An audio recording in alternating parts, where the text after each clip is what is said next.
ஸ்கோலியோசிஸ்ன்றது வந்துட்டு ஒரு spinal deformity. அது வந்து என்னன்னு சொல்லுவோம்னா lateral curvature of the spine. ஓகேவா? Including vertebral rotation. இந்த வெர்டெப்ரா வந்துட்டு ரொட்டேட் ஆகிறது மூலமா வந்துட்டு வெர்டெப்ரல் காலம் லேட்டரல் கர்வேச்சர் வந்து ப்ரெசென்ட் ஆயிருக்கு. அது நார்மல் அலைன்மெண்ட்டுக்கும் ஸ்கோலியோசிஸ்க்கும் ஒரு டிஃப்ரென்ஸ் வந்து இதுதான். நார்மலாக ஒரு ஸ்பைன் வந்துட்டு அலைன் ஆயிருக்கு, வெர்டெப்ரல் கர்வ்ஸோட வந்துட்டு அலைன் ஆயிருக்கு அப்படின்னா அது வந்துட்டு லேட்டரலாக வந்துட்டு கர்வேச்சர் இருந்துச்சு, ஷேப்டு பெண்ட் இருந்துச்சு அப்படின்னா அது வந்து ஸ்கோலியோசிஸ் டிஃபார்மிட்டி அப்படின்னு சொல்லுவோம். இதோட காசஸ் வந்து என்ன அப்படின்னா ஃபர்ஸ்ட் வந்து இடியோபேத்திக். இடியோபேத்திக் தான் வந்துட்டு மோஸ்ட் காமன் காசாக இருக்குது அப்படின்னே வந்துட்டு தெரியாது. இன்ஃபேண்டைல், அதாவது குழந்தைங்களுக்கு வந்து 0 to 3 இயர்ஸ்க்குள்ள அவங்களுக்கு வந்துட்டு இந்த இடியோபேத்திக் ஸ்கோலியோசிஸ் இருக்கும். ஜுவனைலுக்கு பார்த்தீங்கன்னா 4 to 10 இயர்ஸ் இருக்கவங்களுக்கு வந்துட்டு ஜுவனைல் டைப்பு. அடலசன்ஸ்க்கு வந்துட்டு 11 இயர்ஸ், அந்த 11 இயர்ஸில் வந்துட்டு ஸ்பைன் வந்துட்டு அப்டார்மலாக கர்வேச்சர் வந்துட்டு ஆயிருக்கும். நெக்ஸ்ட் வந்துட்டு கன்ஜெனிட்டல் ஸ்கோலியோசிஸ். கன்ஜெனிட்டல் ஸ்கோலியோசிஸில் வந்துட்டு வெர்டெப்ரல் ஃபார்மேஷன் வந்துட்டு ஆப்சென்ட் ஆயிருக்கும். ப்ராப்பராக வெர்டெப்ரா வந்துட்டு ஃபார்ம் ஆயிருக்காது. ஸோ அதனால் கன்ஜெனிட்டலாகவே அவங்களுக்கு வந்துட்டு ஸ்கோலியோசிஸ் இருக்கும். இல்லைனா ஃபெயிலியர் ஆஃப் செக்மெண்டேஷன். இப்படி ஒரு செக்மெண்ட்டாக வந்துட்டு ஃபார்ம் ஆகிறது வந்துட்டு ஆப்சென்ட் ஆயிருக்கும். ஃபார்ம் ஆகலை அப்படின்னா அது வந்துட்டு கன்ஜெனிட்டல் ஸ்கோலியோசிஸ். இன்னொன்று வந்துட்டு நியூரோமஸ்குலர், ஏதாவது நியூரலாஜிக்கல் டிஸார்டர்ஸ்னால அவங்களுக்கு வந்துட்டு ஸ்கோலியோசிஸ் வந்துருக்கலாம். என்ன மாதிரியான கண்டிஷன்ஸ்னால் சிபி, மஸ்குலர் டிஸ்ட்ரோஃபி, ஸ்பைனா பைஃபிடா, போலியோமைலிட்டிஸ், அந்த மாதிரியான கண்டிஷன்ஸ் மூலமா வந்துட்டு அவங்களுக்கு வந்து ஸ்கோலியோசிஸ் ஃபார்ம் ஆயிருக்கு. இன்னொன்று வந்து அடல்ட் ஸ்கோலியோசிஸ், டீஜெனரேட்டிவாக, அதாவது ஸ்பைனில் வந்துட்டு டீஜெனரேட்டிவாக ஏதாவது ஒரு சேஞ்சஸ் நடந்ததுனால ஸ்கோலியோசிஸ் வந்து வந்திருக்கிறோம். இதெல்லாமே பார்த்தோன்னா காசஸ். என்னென்ன காசஸ்? ஃபர்ஸ்ட் வந்துட்டு இடியோபேத்திக்காக வந்திருக்கலாம், இல்லைனா கன்ஜெனிட்டலாக, நியூரோமஸ்குலர் கண்டிஷன்ஸ் மூலமா, இல்லைனா டீஜெனரேட்டிவாக. ஓகேவா? இதெல்லாமே வந்துட்டு காசஸ் ஆஃப் ஸ்கோலியோசிஸ். நெக்ஸ்ட் வந்துட்டு பேத்தோ அனாட்டமி. ஸ்கோலியோசிஸ் வந்துட்டு எப்படி ஆகும் அப்படின்னா lateral curvature of the spine. Spine வந்துட்டு என்ன ஆயிருக்கும் அப்படின்னா டீவியேட் ஆயிருக்கும். சைடு அதாவது நார்மல் கர்வேச்சராக ஃபார்ம் ஆகாமல் சைடாக வந்துட்டு இந்த ஸ்பைன் வந்துட்டு டீவியேட் ஆயிருக்கும். Lateral curvature, C shape or S shaped curve வந்துட்டு ஃபார்ம் ஆயிருக்கும். நெக்ஸ்ட் வெர்டெப்ரல் ரொட்டேஷன், அதாவது கர்வுக்கு கான்வெக்ஸாக வந்து வெர்டெப்ரா ரொட்டேட் ஆயிருக்கும். ஓகேவா? Next rib deformity. இப்போ தொராசிக் லெவலில் வந்துட்டு ஸ்கோலியோசிஸ் இருக்குது அப்படின்னா அந்த இடத்துல வந்துட்டு ரிப் டிஃபார்மிட்டி இருக்கும். அதாவது பார்ட் ஆஃப் த ரிப் வந்து ப்ரொட்ரூட் ஆகிருக்கும் அப்படின்னு சொல்கிறாங்க. அதனால ரிப்பு ஹம்ப்னா என்னது? ஸோ ஒரு இப்போ கேமலுக்கு வந்துட்டு ஒரு ஹம்ப் இருக்குல்ல, அந்த மாதிரி வந்துட்டு இப்போ தொராசிக் லெவலில் ஸ்கோலியோசிஸ் வந்துருச்சு அப்படின்னா ஒரு ரிப்பு ஹம்பை வந்து கிரியேட் பண்ணும். 3 dimensional deformity. ஸ்கோலியோசிஸ் வந்துட்டு வெறும் லேட்ரல் கர்வேச்சர் மட்டும் கிடையாது. இப்போ ஸ்டார்டிங்கில் நம்ம சொல்லலாம் lateral curvature of the spine அப்படின்னு. ஸ்கோலியோசிஸ் வந்துட்டு லேட்ரல் கர்வேச்சர் மட்டும் கிடையாது, 3 dimensional இருக்கும். அதாவது கொரோனல் பிளேனில் வந்துட்டு டிஃபார்மிட்டியாக இருக்கும், ஆக்சியல் பிளேன். ஸ்ட்ரக்சரல் ஸ்கோலியோசிஸில் 2 டைப் இருக்குன்னு பார்த்தோம். ஒன்று வந்து இடியோபேத்திக், இன்னொன்று வந்துட்டு பேரலைட்டிக். இடியோபேத்திக்னா அதோட காஸ் வந்துட்டு அன்னோனாக இருக்கும். இன்னொன்று வந்து பேரலைட்டிக்னா வந்து மெயினாக போலியோமைலிட்டிஸ் இல்லை சிபி அந்த மாதிரி கண்டிஷன்ஸ்னால வந்துட்டு வெர்டெப்ரால ஏதாவது டிஃபார்மிட்டி இருந்துச்சுன்னா அது வந்து பேரலைட்டிக் ஸ்கோலியோசிஸ். ஓகேவா? இன்னொன்று வந்து நம்ம மெயினாக பார்க்க போகிறது வந்து கார்ப்ஸ் ஆங்கிள். கார்ப்ஸ் ஆங்கிள் வந்துட்டு எதுக்கு யூஸ் பண்ணுவாங்க அப்படின்னா ஸ்பைனில் வந்து ஸ்ட்ரக்சரல் டிஃபார்மிட்டி இருக்கா, மெயினாக ஸ்கோலியோசிஸ் இருக்கா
இன்வெஸ்டிகேஷன், ட்ரீட்மெண்ட் அண்ட் வந்து காம்ப்ளிகேஷன் சொல்ல போகிறேன்.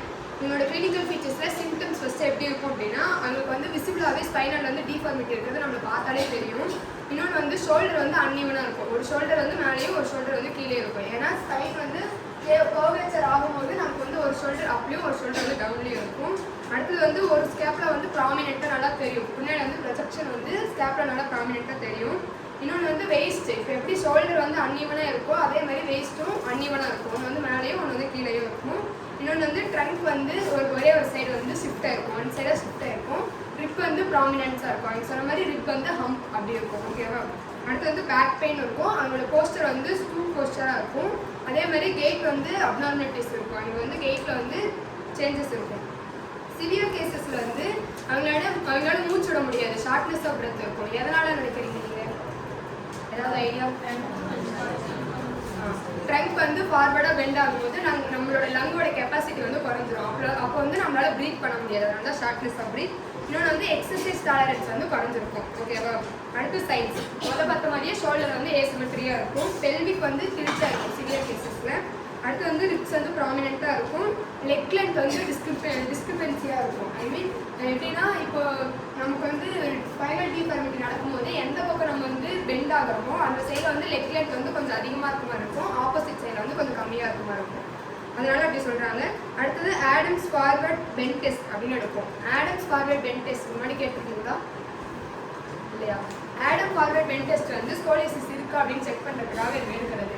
இது வந்து எப்படி பண்ணுவோம்னா, இப்போ ஸ்கோலியோசிஸ் இருக்க பேஷண்ட்டோ அவங்க வந்து பெண்ட் பண்ண சொல்லுவோம். பெண்ட் பண்ண சொல்லும் போது இப்போ நம்ம பெண்ட் பண்ண எப்படி இருக்கும், நம்மளோட ஸ்பைனோட ஸ்ட்ரக்சர் வந்து ஸ்ட்ரெயிட்டாக இருக்கும். ஆனால் ஸ்கோலியோசிஸ் இருக்கவங்களுக்கு வந்து பெண்ட் பண்ணும்போது அவங்களோட ஸ்ட்ரக்சர் வந்து லேட்டரலாக கர்வேச்சராக இருக்கும். அப்படி இருக்கும்போது அப்படி லேட்டரலாக கர்வேச்சர் ஆயிருந்துச்சு அப்படின்னா ஆடம்ஸ் ஃபார்வர்ட் பெண்ட் டெஸ்ட் வந்து பாசிட்டிவ்னு இருக்கும். அடுத்தது வந்து இன்வெஸ்டிகேஷன்ஸில் வந்து ஃபஸ்ட்டு எக்ஸ்ரே தான் எடுத்து பார்ப்போம். எக்ஸ்ரே வந்து ஸ்கோலியோசிஸ்க்கு வந்து மெயினாக செக் பண்ணுறதுக்கு யூஸ் பண்ணுற ஒரே இதுக்கு வந்து எக்ஸ்ரே தான். இது வந்து கோல்டு ஸ்டாண்டர்ட்னு சொல்லுவோம். ஏபி வியூவில் பார்ப்போம், இன்னொன்று வந்து லேட்டரல் வியூவில் பார்ப்போம். எக்ஸ்ரேலாம் வந்து கர்வ் ஆங்கிள் வந்து மெஷர் பண்ண முடியும். கர்வ் ஆங்கிள் எதுக்காக சொன்ன மாதிரி கர்வ் பேட்டர்ன், கர்வ் வந்து எப்படி இருக்குது அப்படின்னு பார்க்கறதுக்காகவும் எந்த லொக்கேஷன்ஸில் இருக்குது அப்படின்னு பார்க்கறதுக்காக யூஸ் பண்ணுவோம். எம்ஆர்ஐ வந்து எதுக்கு எடுத்து பார்ப்போம் அப்படின்னா, நியூரலஜிக்கலாக ஏதாவது டிஃபிசிட் இருக்கா, ஏதாவது சைன் இருக்கா அப்படின்னு பார்ப்போம். கர்வ் பேட்டர்ன் எப்படி இருக்குன்னு பார்ப்போம். தொராசிக் ஸ்கோலியோசிஸ் இருக்கா இல்லை கன்ஜென்டல் ஸ்கோலியோசிஸ் என்ன டைப்பான ஸ்கோலியோசிஸ் இருக்குது அப்படின்னு பார்க்கறதுக்காக எம்ஆர்ஐ ஸ்பைன் எடுத்து பார்ப்போம். அடுத்தது வந்து நியூரலஜிக்கல் சைனில் வந்து ஸ்கோலியோசிஸில் என்னென்ன டிஃபெக்ட் வரும் அப்படின்னு பார்த்தீங்கன்னா, செரிஞ்சோமைலியா வரும், டியூமர் வரும், கைரி மால்ஃபர்மேஷன்ஸ், இந்த மாதிரி கண்டிஷன்ஸ்லாம் ஸ்கோலியோசிஸ் மூலமா நியூரலஜிக்கலாக வரலாம் அப்படின்றாங்க. சிடியில் வந்து வேர்டபிரலில் வந்து ஏதாவது அனாமலிஸ் இருக்கா அப்படின்னு செக் பண்ணலாம். அடுத்தது வந்து கன்ஜெனிட்டல் ஸ்கோலியோசிஸ் இருந்துச்சு அப்படின்னா அவங்களுக்கு என்ன மாதிரி சர்ஜிக்கல் பிளான் பண்ணலாம் அப்படின்றதுக்கு ப்ரீ ஆப்ரேட்டிவாக பிளான் பண்ணுறதுக்காக சிடி எடுத்து பார்க்கலாம். எதுக்கு? கன்ஜெனிட்டல் ஸ்கோலியோசிஸ்க்காக. அடுத்து பிஎஃப்டி எதுக்கு? பல்மனரி ஃபங்க்ஷன் டெஸ்ட் எதுக்கு எடுத்து பார்ப்போம் அப்படின்னா, தொராசிக் கர்வ் இருக்கா, தொராசிக் ஸ்கோலியோசிஸ் இருக்கா அப்படின்னு செக் பண்ணுறதுக்காக எடுத்து பார்ப்போம். அடுத்தது மேனேஜ்மெண்ட்டில் வந்து பிரேசஸ் ஃபஸ்ட்டு போட்டு பார்க்கலாம். பிரேசஸ் வந்து எப்படி போடுவோம்னா, மாடரேட் கேசஸ் போடுவோம். Mild or moderate. மைல்டு வந்து என்ன சொன்னாங்க, 10 to 20 டிகிரி. மாடரேட் வந்து 20 to 40 டிகிரி. அவங்களுக்கு வந்து பிரேசஸ் போடுவோம். ஒரு நாளில் வந்து 18 to 23 ஹார்ஸ் வந்து பிரேசஸ் போடுவோம். 3 பிரேசஸ் இருக்குது. ஒன்று வந்து பாஸ்டல் பிரேஸ்,